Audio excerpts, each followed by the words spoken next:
दुनिया का एक ऐसा भूभाग है जो अगर एक स्वतंत्र देश होता ना, तो आबादी के मामले में ब्राजील और यूनाइटेड किंगडम जैसे विशाल देशों को भी पीछे छोड़ देता। हाँ, मतलब सीधा दुनिया का 5वां सबसे बड़ा देश। बिल्कुल, दुनिया का 5वां सबसे बड़ा देश। लेकिन आज के इस विस्तृत अध्ययन में जो जानकारी हम खंगालने वाले हैं, वो केवल आबादी के आंकड़ों या नक्शे पर खींची गई लकीरों के बारे में बिल्कुल नहीं है। हाँ, क्योंकि हमारे सामने आज कुछ बेहद प्रामाणिक और विस्तृत हस्तलिखित नोट्स का एक पूरा पुलिंदा है। सही कहा। और ये दस्तावेज भारत के सबसे अधिक आबादी वाले राज्य यानी उत्तर प्रदेश के बुनियादी ढांचे का पूरा कच्चा चिट्ठा खोलता है। मैं बता दूं कि इस गहन विश्लेषण का मिशन महज कुछ तथ्य या तारीखें गिनाना नहीं है। तो फिर हम असल में क्या ढूंढ रहे हैं इसमें? उद्देश्य ये समझना है कि एक ऐसा क्षेत्र जो अपने आप में कई देशों से बड़ा है, वो असल में बना कैसे। इन हस्तलिखित नोट्स में सबसे पहला तथ्य ही किसी को भी पूरी तरह से हैरान कर देने वाला है। अच्छा, ऐसा क्या है सबसे पहले पन्ने पर? देखिए, जब हम इतने घनी आबादी वाले तेजी से आधुनिक होते राज्य को देखते हैं तो ऐसा लगता है कि इसका वजूद कुछ सदियों पुराना होगा। लेकिन भूगर्भीय दृष्टि से ये जमीन भारत के प्राचीनतम गोंडवाना लैंड का हिस्सा है। अरे वाह, गोंडवाना लैंड। हाँ, जरा इस पर विचार किया जाए।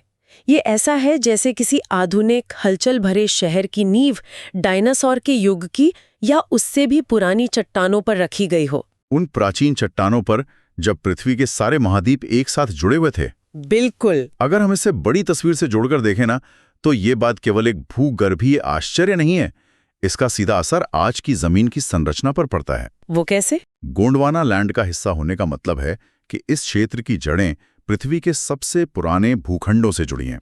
हाँ, गंगा यमुना के मैदान। सही कहा। और भूगर्भीय पैमाने पर ये मैदान बहुत नए हैं। लेकिन इन नोट्स से ये स्पष्ट होता है कि इस राज्य का एक बड़ा आधारभूत हिस्सा उस प्राचीनतम भूखंड का टुकड़ा है जिससे आज का अफ्रीका या ऑस्ट्रेलिया बना है। तो नीचे करोड़ों साल पुरानी चट्टानें और ऊपर बिल्कुल नई उपजाऊ मिट्टी। बिल्कुल, ये इस जमीन को एक अनोखी स्थिरता और विविधता देता है। ये विरोधाभास वाकई बहुत रोचक है। लेकिन अगर हम भूविज्ञान की इस गहराई से निकलकर इसके राजनीतिक और प्रशासनिक इतिहास को देखें तो वहां एक अलग ही तरह की उथल-पुथल नजर आती है। उथल-पुथल मतलब सीमाओं और नामों के बदलने की बात हो रही है। हाँ, बिल्कुल। इन नोट्स में नाम और पहचान बदलने का एक पूरा सिलसिला दर्ज है। 1834 में जिसे आगरा प्रेसिडेंसी कहा जाता था, वो 24 जनवरी 1950 तक आते आते उत्तर प्रदेश बन गया। और इसके बीच में भी कई नाम बदले गए। सही कहा। 1836 में इसे उत्तर पश्चिम प्रांत कहा गया, फिर 1937 में इसे केवल संयुक्त प्रांत या यूनाइटेड प्रोविंस का नाम दिया गया। मेरा सवाल ये है कि बार बार नाम बदलने और सीमाओं को दोबारा खींचने की ये जरूरत क्यों पड़ रही थी? देखिए, इसके पीछे का कारण विशुद्ध रूप से प्रशासनिक नियंत्रण और सत्ता का विस्तार था। कोई सांस्कृतिक कारण नहीं था। अच्छा, तो केवल प्रशासन के लिए? हाँ, 1833 के चार्टर एक्ट के तहत अंग्रेजों ने प्रशासन का केंद्रीकरण शुरू किया था। वे बंगाल में बैठकर इतने बड़े उत्तरी इलाके को नियंत्रित नहीं कर पा रहे थे, क्योंकि ये इलाका बहुत बड़ा था। बड़ा भी था और राजस्व के नजरिए से बहुत महत्वपूर्ण भी था। इसलिए अपनी प्रशासनिक पकड़ मजबूत करने के लिए सर चार्ल्स मेटकॉफ के नेतृत्व में एक अलग आगरा प्रेसिडेंसी बनाई गई। सीमाओं को अपनी सुविधा के अनुसार काटा और जोड़ा। मतलब ये बदलाव किसी सांस्कृतिक पहचान को उभारने के लिए नहीं था? बिल्कुल नहीं। ये कर वसूलने और एक विशाल क्षेत्र पर शासन करने की एक सोची समझी प्रशासनिक व्यवस्था का हिस्सा था। और शायद यही वजह है कि राजधानियों का सफर भी लगातार बदलता रहा। 1836 में सत्ता का केंद्र आगरा था। हाँ, और फिर 1858 में ये प्रयागराज चला गया। सही। फिर 1921 में आंशिक रूप से लखनऊ आया और 1935 से पूरी तरह से लखनऊ बन गया। ऐसा लगता है जैसे प्रशासन बार बार अपना केंद्र बिंदु ढूंढने की कोशिश कर रहा था। ये एक बहुत ही सटीक विश्लेषण है। वो एक मुकम्मल केंद्र की तलाश में थे। लेकिन फिर वो ऐतिहासिक पल आता है जब ये औपनिवेशिक ढांचा एक स्वतंत्र लोकतांत्रिक राज्य में बदलता है। नोट्स में 1947 से 1949 के बीच श्रीमती सरोजिनी नायडू के उत्तर प्रदेश की पहली महिला राज्यपाल बनने का विशेष रूप से जिक्र है। ये बहुत अहम है। हाँ, क्योंकि ये केवल एक नियुक्ति नहीं थी, बल्कि शासन के नजरिए में एक बहुत बड़ा बदलाव रहा होगा, है ना? बिल्कुल। ये सबसे बड़ा वैचारिक बदलाव था।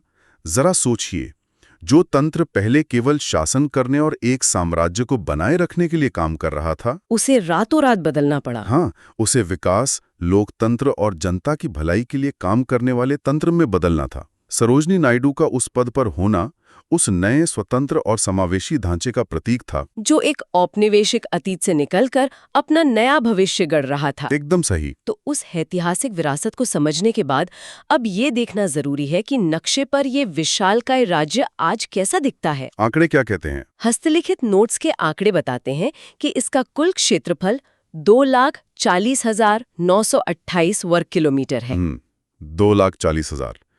ये तो पूरे भारत के क्षेत्रफल का करीब 7.33% हुआ। बिल्कुल सही।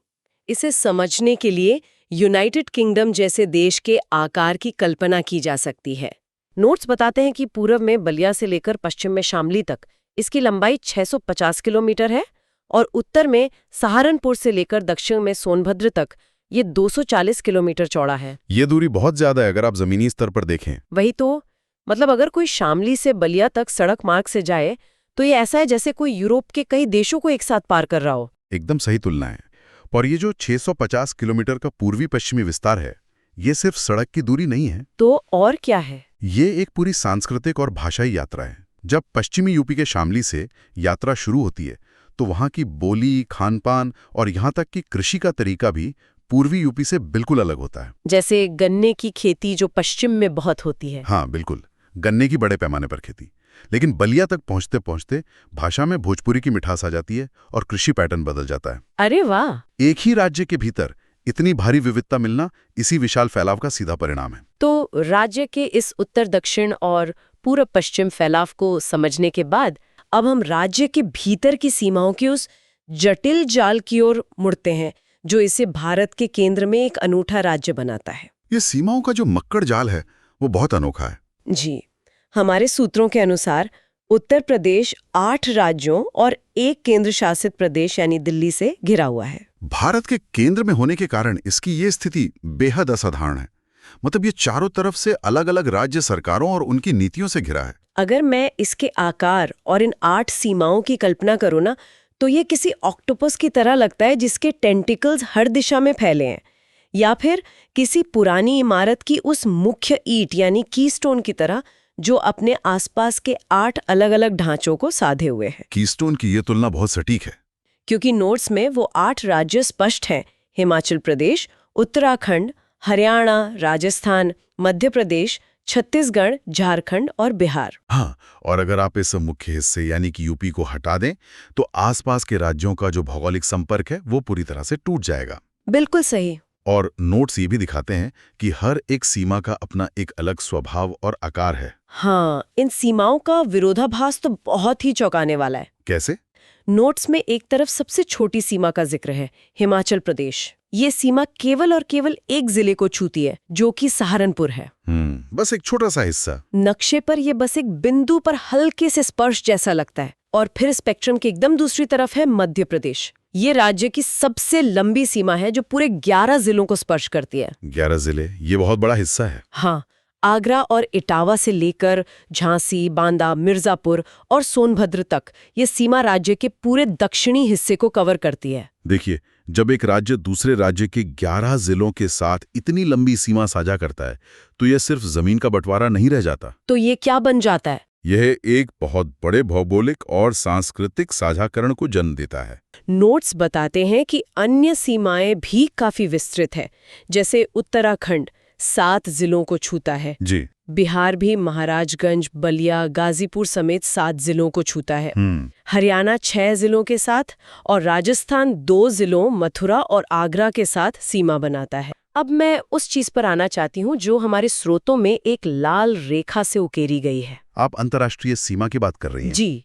उत्तरी छोर की सबसे महत्वपूर्ण विशेषता नेपाल के साथ इसकी अंतर्राष्ट्रीय सीमा। नोट्स बहुत स्पष्ट रूप से बताते हैं कि उत्तर प्रदेश नेपाल के साथ 579 किलोमीटर लंबी अंतर्राष्ट्रीय सीमा साझा करता है। हाँ, 579 किलोमीटर। और 7 जिले इस सीमा को स्पर्श करते हैं, हाँ। जिनमें पीलीभीत है, लखीमपुर खीरी है, बहराइच, श्रावस्ती, बलरामपुर, सिद्धार्थनगर और महाराजगंज शामिल हैं। यहाँ सबसे दिलचस्प बात यह है कि ये जो 579 किलोमीटर की निर्बाध रेखा है, ये सिर्फ एक राजनीतिक या कानूनी सीमा नहीं है। अच्छा। भौगोलिक और सामाजिक नजरिए से ये एक विशाल संक्रमण क्षेत्र है, मतलब एक ट्रांजिशन जोन है। रुकिए, मैं यहाँ थोड़ा असहमत हूँ। बताइए क्यों? तकनीकी और कानूनी रूप से तो ये एक सख्त अंतर्राष्ट्रीय सीमा ही है ना? हाँ, मतलब जहाँ कस्टम अधिकारी मौजूद हैं, सशस्त्र सीमा बल या एसएसबी की गश्त होती है, अंतर्राष्ट्रीय व्यापार के नियम लागू होते हैं। हाँ, वो सब तो है। तो फिर इस पूरे इलाके को सिर्फ एक तरल संक्रमण क्षेत्र या बफर जोन कैसे कहा जा सकता है? ये एक बहुत ही वाजिब सवाल है। कागज पर और कानूनी तौर पर ये निश्चित रूप से एक अंतर्राष्ट्रीय सीमा है। लेकिन जब हम इसे जमीनी हकीकत और भूगोल के चश्मे से देखते हैं ना, तो ये बहुत पोरस नजर आती है, पारगम्य। मतलब लोगों की आवाजाही के संदर्भ में? बिल्कुल। इसे एक आसान उदाहरण से समझते हैं। इस तराई इलाके में कई ऐसे परिवार या किसान हैं जिनका घर भारत की सीमा में है, लेकिन उनके खेत उस अदृश्य रेखा के पार नेपाल में है। अच्छा, ऐसा भी है? हाँ, और वे रोजाना बिना किसी पासपोर्ट या वीजा के इस रेखा को पार करते हैं। और सिर्फ इंसान ही क्यों, नदियां जो नेपाल के पहाड़ों से निकलती हैं, वो कोई चेकपोस्ट देखकर तो नहीं रुकती ना। ये तो है, नदियां तो बहेंगी ही। वे सीधे इन 7 जिलों के मैदानों में प्रवेश करती हैं। जब बारिश होती है तो नेपाल का पानी और वहां का इकोसिस्टम सीधे इन भारतीय जिलों को प्रभावित करता है। ये उदाहरण इसे बहुत अच्छे से स्पष्ट करता है। मतलब कानूनी सख्ती अपनी जगह है, लेकिन रोजमर्रा की जिंदगी और प्रकृति के लिए ये सीमा एक खुली खिड़की की तरह है। ठीक यही बात है। और आपके हस्तलिखित नोट्स में विशेष रूप से महाराजगंज का उल्लेख किया गया है, जहां सोनौली बॉर्डर स्थित है। हाँ, मैंने देखा वो पॉइंट। वो इतना महत्वपूर्ण क्यों है? क्योंकि ये भारत और नेपाल के बीच व्यापार और लोगों की आवाजाही का एक बहुत बड़ा ट्रांजिट पॉइंट है। दिलचस्प बात यह है कि महाराजगंज न केवल नेपाल को छूता है, बल्कि बिहार की सीमा से भी लगा हुआ है। ओ, मतलब एक तरफ देश की सीमा और दूसरी तरफ राज्य की। बिल्कुल। इस वजह से ये एक बहुत ही रणनीतिक, व्यावसायिक और रसद हब बन जाता है। यहीं से माल पूरे उत्तर भारत और नेपाल के बीच आता जाता है। ये वाकई एक शानदार नजरिया है। अंतर्राष्ट्रीय सीमा को अलग करने वाली एक कठोर दीवार की तरह नहीं, बल्कि एक ऐसे इकोसिस्टम की तरह देखना जहां दो देशों की अर्थव्यवस्था और संस्कृति रोजाना मिल रही हैं। एकदम सही। तो खैर, अंतर्राष्ट्रीय सीमा से आगे बढ़ते हुए मतलब जैसे जैसे हम इस नक्शे को और गौर से देखते हैं ना, हमें कुछ ऐसे जिले दिखाई देते हैं जो नक्शे में किसी ग्लिच या अनोखे भौगोलिक अजूबे की तरह लगते हैं। आप किन जिलों की बात कर रही हैं? चलिए सोनभद्र से शुरू करते हैं। हाँ, सोनभद्र। हस्तलिखित नोट्स में इस जिले के नाम के आगे एक बड़ा सा 4 लिखा है और उसे लाल घेरे में रखा गया है। सोनभद्र भारत का एकमात्र ऐसा जिला है जो 4 अलग-अलग राज्यों मध्य प्रदेश, छत्तीसगढ़, झारखंड और बिहार की सीमाओं को छूता है। मतलब ये कैसे संभव है और इसका असर क्या होता है? अगर हम इसे बड़े परिप्रेक्ष्य में देखें तो सोनभद्र की ये जो अनूठी भौगोलिक स्थिति है, ये इसे भारत के संसाधनों का एक बहुत बड़ा पावर हाउस बनाती है। पावर हाउस कैसे? ये जिला विंध्य पर्वतमाला और कैमूर की पहाड़ियों में बसा है, जो कोयले और अन्य खनिजों से बेहद समृद्ध क्षेत्र है। अच्छा। अब सोचिए, एक ऐसा औद्योगिक और खनन क्षेत्र जिसके मुहाने पर 4 अलग-अलग राज्य हों। तो इसका मतलब है कि यहाँ से कोयला या बिजली एक ही दिन में ट्रकों और मालगाड़ियों के जरिए आसानी से 4 अलग-अलग राज्यों की अर्थव्यवस्थाओं में पंप की जा सकती है। एकदम सही विश्लेषण है आपका। 4 राज्यों की सीमाएं एक जगह मिलने का मतलब है कि यहाँ का माल ढुलाई नेटवर्क, रेलवे और औद्योगिक विकास सीधे तौर पर मध्य प्रदेश, छत्तीसगढ़, झारखंड और बिहार की अर्थव्यवस्थाओं को ईंधन देता है। अरे वाह! सोनभद्र सिर्फ एक जिला नहीं है, ये एक रणनीतिक धुरी है जो इस पूरे मध्य पूर्वी भारतीय बेल्ट की ऊर्जा जरूरतों को पूरा करती है। ये वाकई हैरान करने वाला है कि कैसे बस एक जिले का भूगोल पूरे देश की अर्थव्यवस्था में इतने बड़ी भूमिका निभा सकता है। बिल्कुल। नोट्स में एक और अनोखे जिले का जिक्र है, उत्तरी छोर पर स्थित सहारनपुर, जो 3 राज्यों हिमाचल प्रदेश, उत्तराखंड और हरियाणा को छूता है। हाँ, सहारनपुर भी एक महत्वपूर्ण जंक्शन है। लेकिन इन सब भौगोलिक अजूबों के बीच ना जो स्थिति मुझे सबसे ज्यादा चौंकाती है वो है ललितपुर। हाँ, ललितपुर का नक्शा तो बहुत ही अलग है। हस्तलिखित नोट्स में इसे खास तौर पर लाल स्याही से अंडरलाइन किया गया है। ललितपुर उत्तर प्रदेश का वो जिला है जो राज्य के भीतर सबसे कम जिलों की सीमा को स्पर्श करता है। ये केवल और केवल एक जिले झांसी से जुड़ा हुआ है। ललितपुर का मामला पूरे नक्शे में शायद सबसे ज्यादा ध्यान खींचने वाला है। जब मैं नक्शे पर ललितपुर को देखती हूँ तो ये मुझे एक लटकते हुए प्रायद्वीप यानी पेनिनसुला की तरह लगता है। बिल्कुल एक पेनिनसुला जैसा ही दिखता है। ऐसा लगता है जैसे ये यूपी के मुख्य भूभाग से बस झांसी के एक बहुत ही पतले से धागे के सहारे लटका हुआ है और बाकी तीनों तरफ से ये पूरी तरह से मध्य प्रदेश के विशाल भूभाग से घिरा हुआ है। प्रशासनिक, रणनीतिक और भौगोलिक दृष्टिकोण से देखें ना तो ललितपुर की स्थिति बेहद संवेदनशील है। संवेदनशील कैसे? ये जिला तीन तरफ से मध्य प्रदेश के सागर, टीकमगढ़ और शिवपुरी जैसे जिलों से घिरा है। यहाँ की जलवायु, भूजल स्तर और मिट्टी पूरी तरह से मध्य प्रदेश के मालवा और बुंदेलखंड पठार का हिस्सा है। हाँ, वो तो नक्शे से ही साफ है। सबसे बड़ी चुनौती ये है कि जब राज्य सरकार लखनऊ से ललितपुर के लिए कोई विकास योजना बनाती है या कोई रसद भेजती है तो पूरे उत्तर प्रदेश से ललितपुर तक पहुंचने के लिए केवल एक संकरा जमीनी रास्ता है जो झांसी से होकर गुजरता है। जी हाँ, जो झांसी से होकर गुजरता है। ये तो बहुत बड़ा जोखिम लगता है मुझे। बिल्कुल जोखिम है। अगर मान लीजिए किसी प्राकृतिक आपदा, बड़े आंदोलन या किसी भी अन्य कारण से झांसी वाला वो हाईवे या रास्ता कुछ दिनों के लिए बंद हो जाए तो क्या ललितपुर तकनीकी रूप से अपने ही राज्य से पूरी तरह कट नहीं जाएगा? यही इसकी सबसे बड़ी भौगोलिक भेद्यता यानी वल्नरेबिलिटी है। उस पतले धागे के कटते ही ललितपुर को हर छोटी बड़ी चीज के लिए पूरी तरह से मध्य प्रदेश पर निर्भर होना पड़ेगा। ये तो बहुत गंभीर बात है। और सिर्फ आपातकाल ही क्यों, सामान्य दिनों में भी अगर ललितपुर में रेल नेटवर्क का विस्तार करना हो या कोई बड़ा औद्योगिक कॉरिडोर बनाना हो तो उत्तर प्रदेश सरकार को मध्य प्रदेश सरकार के साथ भारी समन्वय करना पड़ता है। क्योंकि जमीन तो मध्य प्रदेश की बीच में आ जाएंगी। बिल्कुल, आप बिना मध्य प्रदेश की जमीन का इस्तेमाल किए ललितपुर का विकास नहीं कर सकते। ये एक ऐसा जिला है जो कागज पर तो उत्तर प्रदेश का हिस्सा है लेकिन इसकी भौगोलिक धड़कनें पूरी तरह से मध्य प्रदेश के साथ धड़कती हैं। ये चर्चा सच में नजरिए को बदल देने वाली है। मैं सहमत हूँ। हम शुरुआत में जिन साफ सुथरी सीमाओं और सूखे आंकड़ों की बात कर रहे थे वे अब कितनी उलझी हुई, जटिल और वास्तविक लग रही हैं। लेकिन जब कोई राज्य इतनी तेजी से विकास कर रहा हो ना तो पुरानी सीमाएं और व्यवस्थाएं छोटी पड़ने लगती हैं। नोट्स में राष्ट्रीय राजधानी क्षेत्र यानी एनसीआर में उत्तर प्रदेश के 8 जिलों के शामिल होने का जिक्र है। हाँ, एनसीआर का हिस्सा होना बहुत बड़ा आर्थिक बदलाव लाता है। बिल्कुल, लेकिन जो कॉन्सेप्ट भविष्य की तरफ सबसे बड़ा इशारा करता है वो है प्रस्तावित राज्य राजधानी क्षेत्र, जिसे एससीआर कहा जा रहा है। ये क्या है और इसकी जरूरत क्यों पड़ रही है? देखिए, जब शहरीकरण बहुत तेजी से होता है तो शहर अपनी सीमाओं से बाहर छलकने लगते हैं। जैसे लखनऊ के साथ हो रहा है। और प्रशासनिक केंद्र अब अपनी पुरानी सीमाओं में सिमट कर नहीं रह सकते। लोग रोजगार और व्यापार के लिए आसपास के जिलों से रोज सफर करते हैं तो ट्रैफिक और बाकी चीजों का दबाव बढ़ता है। हाँ, ऐसे में एससीआर यानी स्टेट कैपिटल रीजन का कॉन्सेप्ट ये सुनिश्चित करता है कि परिवहन, आवास और अर्थव्यवस्था की योजनाएं केवल एक शहर के लिए ना बने बल्कि पूरे इलाके के लिए बने। सही कहा, पूरे 27,826 वर्ग किलोमीटर के इलाके के लिए एक साथ योजना बने। ये व्यवस्था भविष्य के मेगा सिटीज को अव्यवस्था से बचाने और एक समग्र विकास का खाका तैयार करने के लिए है। प्रशासन और विकास की ये शानदार रूपरेखा तो तैयार हो गई। इतनी विशाल भौगोलिक सीमाओं वाले इस मिनी देश को चलाने के लिए जो ढांचा तैयार किया गया है ना, उसके आंकड़े हैरान करते हैं। प्रशासन को कितने हिस्सों में बांटा गया है? राज्य को 18 मंडलों और 75 जिलों में बांटा गया है। लेकिन इन नोट्स में एक बहुत ही अनोखी चीज नजर आती है। कई जिलों के नाम उनके प्रशासनिक मुख्यालयों से बिल्कुल अलग हैं। अच्छा, जैसे कि?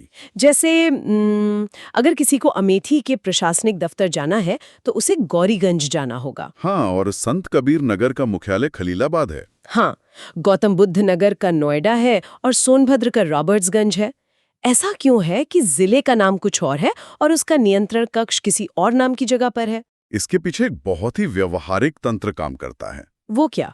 कई बार जब किसी बड़े इलाके को काटकर प्रशासनिक सुविधा के लिए एक नया जिला बनाया जाता है, तो उस जिले का नाम किसी बड़े ऐतिहासिक, सांस्कृतिक या राजनीतिक प्रतीक के आधार पर रख दिया जाता है।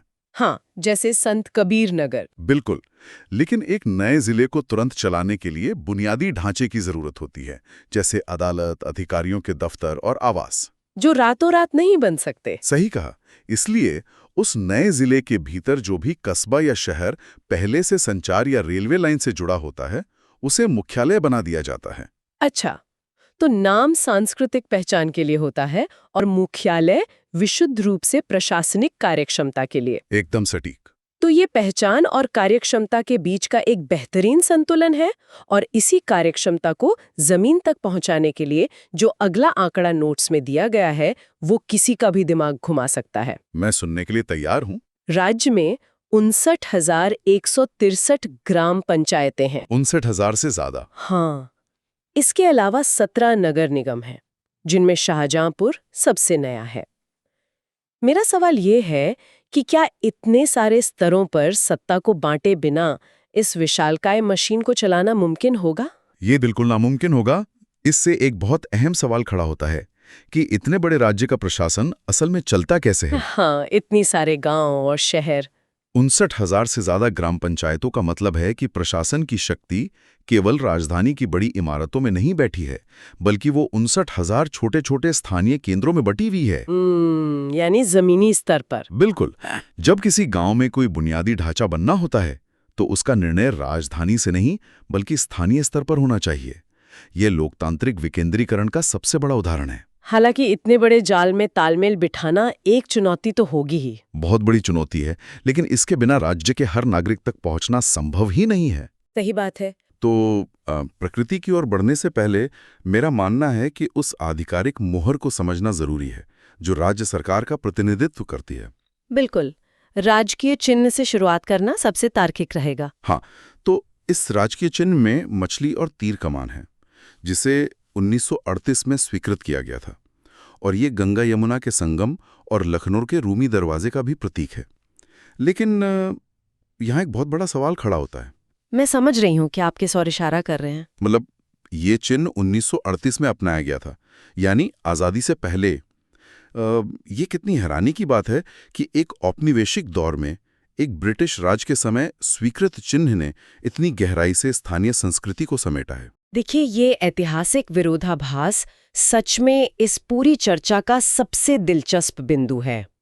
उस दौर में इस क्षेत्र को यूनाइटेड प्रोविंस कहा जाता था, और ब्रिटिश शासन के सामने अवध और आगरा जैसे दो अलग-अलग सांस्कृतिक क्षेत्रों को एक साथ लाने की चुनौती थी। अच्छा, तो ये एक तरह की प्रशासनिक कूटनीति थी। बिल्कुल। तीर कमान महज एक हथियार नहीं है, ये सीधे तौर पर भगवान राम और उस प्राचीन महाकाव्य परंपरा का प्रतीक है, जो इस क्षेत्र की बहुत बड़ी आबादी की आस्था का केंद्र था। और वो जो दोनों तरफ मछलियां बनी है, उनका क्या लॉजिक है?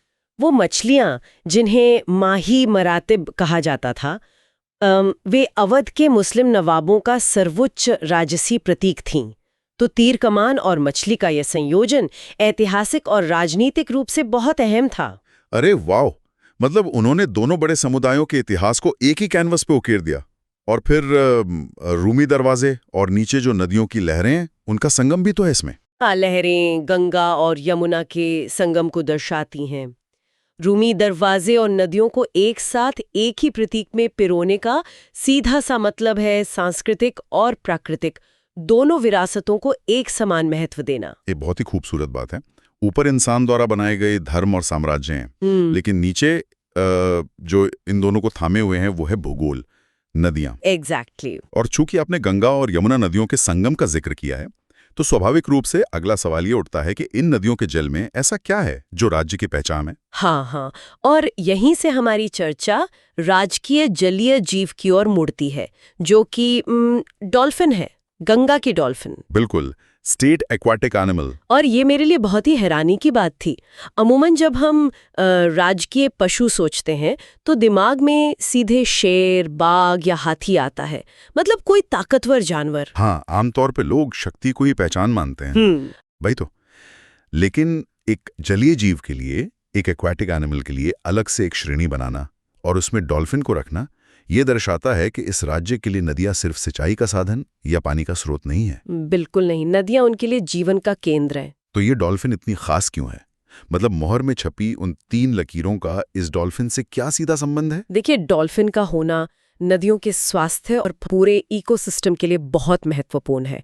विज्ञान की भाषा में इसे संकेतक प्रजाति या इंडिकेटर स्पीशीज कहा जाता है। अच्छा, इंडिकेटर स्पीशीज। तो ये काम कैसे करता है? इसे ऐसे समझिए कि ये डॉल्फिन जन्म से ही लगभग अंधी होती है। अरे सच में अंधी होती है? हाँ, तो वो नदियों के मटमैले पानी में शिकार कैसे करेगी? वो इकोलोकेशन का इस्तेमाल करती है, यानी ध्वनि तरंगे भेजकर शिकार का पता लगाती है। और सबसे बड़ी बात, ये फूड चेन के बिल्कुल शीर्ष पर होती है। मतलब अगर पानी में कोई गड़बड़ी हुई तो सबसे पहले असर डॉल्फिन पर दिखेगा। एकदम सही पकड़ा आपने। अगर पानी में कारखानों का रसायन मिलेगा तो छोटी मछलियां मरेंगी, डॉल्फिन का भोजन खत्म होगा और बायोमैग्निफिकेशन के कारण जहर सीधा डॉल्फिन के शरीर में जाएगा। बाप रे, इसका मतलब है कि अगर नदी में डॉल्फिन खुशी से तैर रही है तो नदी पूरी तरह से स्वस्थ है। हाँ, डॉल्फिन का राजकीय जलीय जीव होना उसी गंगा यमुना संगम के विचार को एक जिंदा शरीर देता है। ये बहुत ही सशक्त नजरिया है। पानी से बाहर निकलकर अब हम उन क्षेत्रों की ओर बढ़ते हैं जहां पानी और जमीन मिलते हैं। मतलब दलदली इलाके, वेटलैंड्स। हाँ, वेटलैंड्स। और यहां मुझे एक बहुत ही दिलचस्प चीज दिखी। राजकीय पक्षी है सारस यानी क्रेन, और राजकीय पशु है बारहसिंगा, जिसे दलदली हिरण या स्वैम्प डियर कहते हैं। दोनों ही दलदली इकोसिस्टम के जीव हैं। वही तो मैं सोच रहा था, क्या ये कोई संयोग है? मतलब सारस पक्षी के बारे में कहा गया है कि ये दुनिया का सबसे लंबा उड़ने वाला पक्षी है। कल्पना कीजिए एक पक्षी जो उड़ने वालों में सबसे विशाल है। हाँ, ये कोई आम चिड़िया नहीं है, इसकी ऊंचाई 5 से 6 फीट तक हो सकती है। तो मेरा सवाल यह है कि राजकीय पशु दलदली हिरण है और सारस भी अक्सर ऐसे ही पानी वाले इलाकों के आसपास पाए जाते हैं। क्या इस राज्य की पहचान जानबूझकर कीचड़ और दलदल से जोड़ी गई है? ये कोई संयोग नहीं है। ये राज्य की एक विशिष्ट भौगोलिक पहचान को दर्शाता है। अक्सर हम दलदलों को बेकार जमीन मान लेते हैं, लेकिन प्रकृति में ये वाटर फिल्टर और स्पंज का काम करते हैं। अच्छा, जो बाढ़ को रोकते हैं। बिल्कुल। और बारहसिंघा यानी स्वैम्प डियर का नाम ही उसकी दलदली भूमि की पसंद को बताता है। उसके खुर यानी हूव्स आम हिरणों से चौड़े होते हैं ताकि वो कीचड़ में न धंसे। वाह, मतलब इवोल्यूशन ने उसे उस खास जमीन के लिए ही डिजाइन किया है। हाँ, और सारस भी अपना घोंसला उथले पानी में ही बनाता है। ये राज्य की जैव विविधता की एक बहुत ही शानदार और असल तस्वीर पेश करता है। ये सब आपस में कितनी गहराई से जुड़े हुए हैं। नदियाँ, डॉल्फिन, और फिर नदियों के किनारे का दलदल, और उसमें रहने वाले सारस और बारहसिंगे। बिल्कुल, एक पूरी चेन बनी हुई है। लेकिन वन्य जीवों और जलीय जीवों को उनके प्राकृतिक आवास में जीवित रखने के लिए वनस्पति का होना सबसे जरूरी है ना? वनस्पति के बिना तो कोई इकोसिस्टम टिक ही नहीं सकता। तो हमारी चर्चा का जो अंतिम पड़ाव है वो राज्य के पेड़ और फूल हैं। राज्य के पुष्प है पलाश, और इसका वैज्ञानिक नाम है ब्यूटिया मोनोस्पर्मा। ब्यूटिया मोनोस्पर्मा, हाँ। ये वैज्ञानिक नाम हमेशा किसी जादुई मंत्र की तरह लगते हैं। ऐसा लगता है जैसे हैरी पॉटर का कोई मंत्र पढ़ रहा हूं। हाँ, ये लैटिन नाम अक्सर ऐसे ही अजीबोगरीब लगते हैं, लेकिन अगर आप पलाश को देखेंगे ना तो वो सच में किसी जादू से कम नहीं है। मैंने श्रुत में जो चित्र देखा है उसमें इसके फूल बहुत ही चमकीले लाल और नारंगी रंग के हैं। हाँ, इसीलिए इसे फ्लेम ऑफ द फॉरेस्ट या जंगल की आग कहा जाता है। वसंत में जब बाकी पेड़ अपनी पत्तियां गिरा देते हैं तो ये पेड़ भी नंगा हो जाता है और फिर अचानक उस पर बिना पत्तियों के ये दहकते हुए फूल खिल उठते हैं। बिना पत्तियों के? इसका क्या कारण है? ये परागण की एक शानदार रणनीति है। जब हरी पत्तियां नहीं होती तो पक्षियों का ध्यान सीधे उन लाल फूलों पर जाता है। इस तरह उस सूखे मौसम में भी पक्षियों को मकरंद मिल जाता है। क्या बात है। और राजकीय वृक्ष के बारे में क्या? वो अशोक का पेड़ है। हाँ, अशोक। और ये पलाश के बिल्कुल विपरीत स्वभाव का है। अच्छा, वो कैसे? देखिए, जहां पलाश एकदम आक्रामक और ड्रामेटिक रूप से फूलता है, वहीं अशोक एक सदाबहार या एवरग्रीन पेड़ है।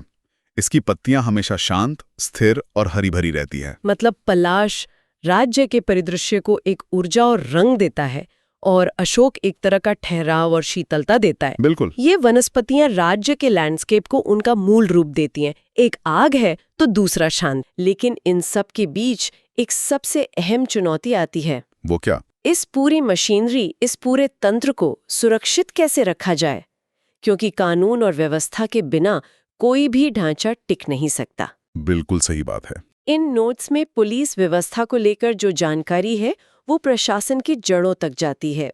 प्रदेश की वर्तमान पुलिस प्रणाली 1861 के पुलिस अधिनियम पर आधारित है। 1861? ये तो बहुत पुराना है। हाँ, 1860 में HM कोर्ट की अध्यक्षता में बने पुलिस आयोग की सिफारिशों पर ये अधिनियम बना था। और वैसे पुलिस का स्लोगन है, सुरक्षा आपकी, संकल्प हमारा। लेकिन 1861 का समय, ये तो वो दौर था जब अंग्रेज अपने शासन को हर हाल में सुरक्षित रखना चाहते थे। ये बहुत महत्वपूर्ण बिंदु है।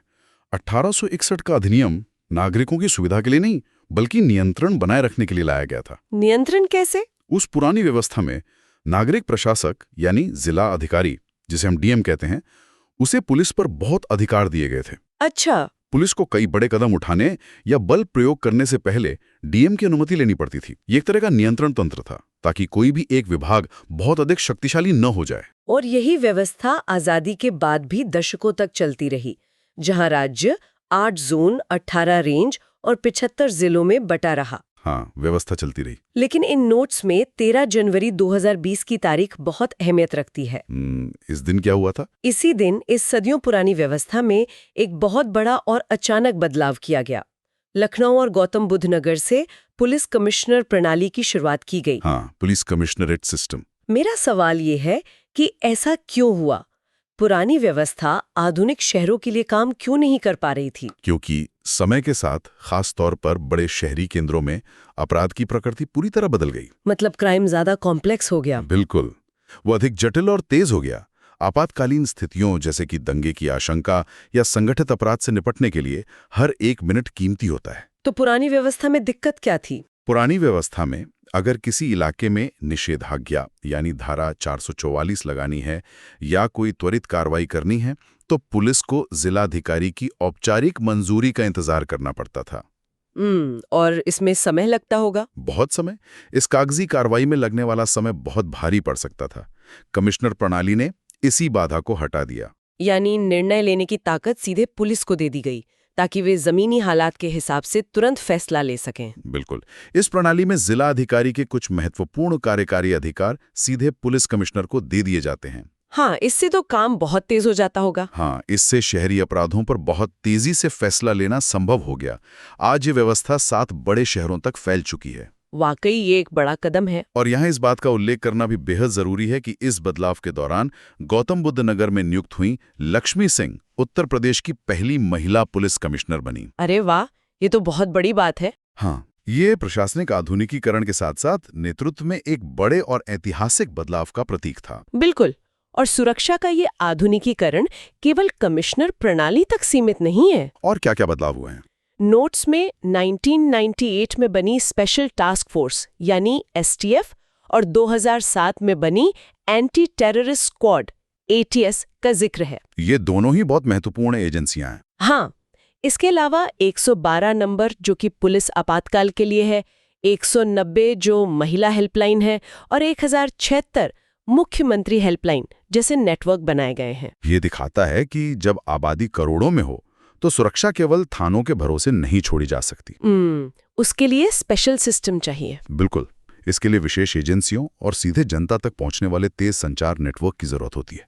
सही मायने में आधुनिक प्रशासन का यही अर्थ है। हाँ, जैसे जैसे चुनौतियां बदलती हैं, जैसे जैसे चुनौतियां विशेषीकृत होती जाती हैं, राज्य की मशीनरी को भी उसी हिसाब से अपनी विशेषज्ञता बढ़ानी पड़ती है। आज के इस गहन विश्लेषण में बस इतना ही। उम्मीद है इस जानकारी ने चीजों को देखने के नजरिए को थोड़ा और स्पष्ट किया होगा।